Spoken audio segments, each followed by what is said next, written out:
We know that a complex function f of z is not possible to illustrate as in the real case.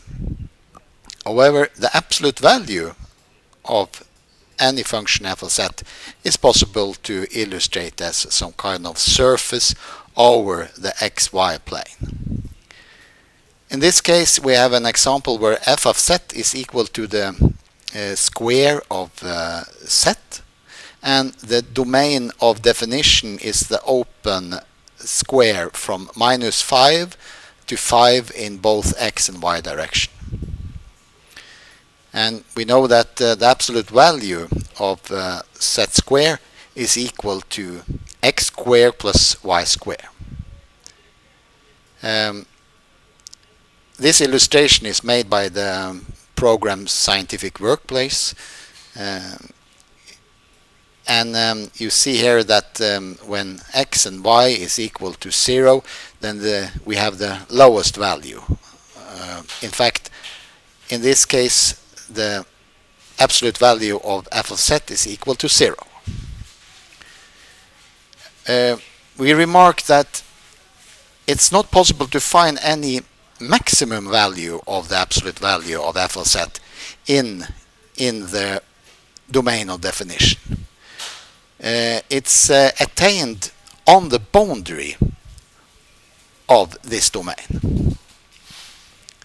This brings us to a general principle called the maximum modulus principle.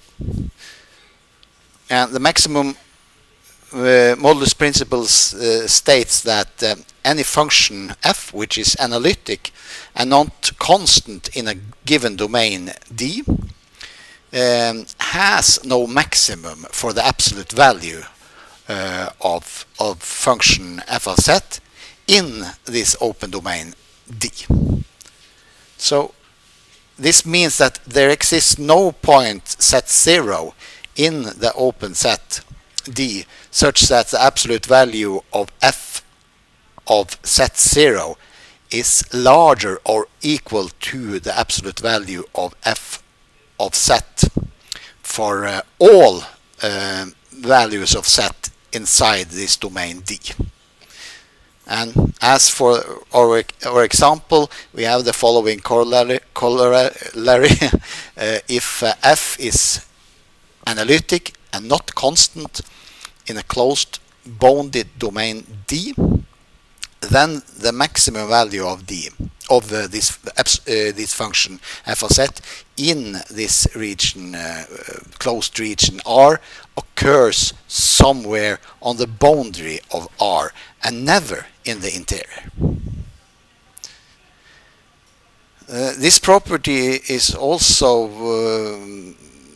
inherited by any harmonic function defined in some open domain.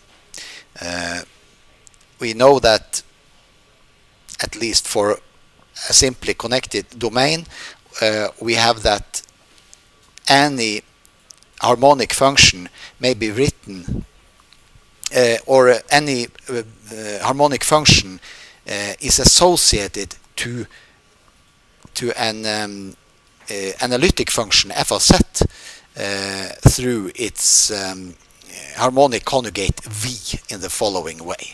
So we know that having this function f of z, this function will be analytic if the function u is harmonic.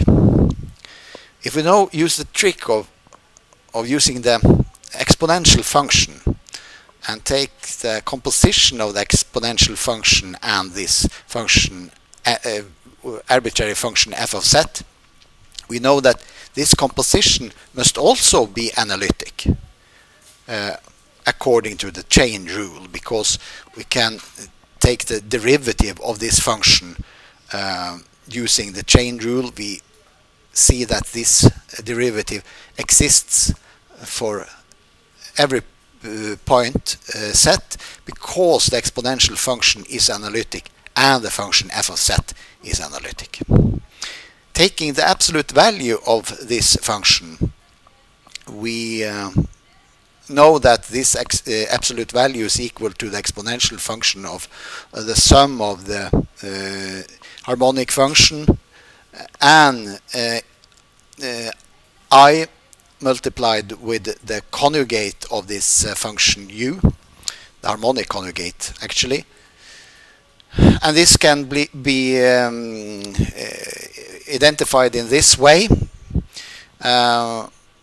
We know that the exponential function of u is a real number for any value of x and y, so therefore this must be this r when we are associating it with the in polar form, the polar form of this value.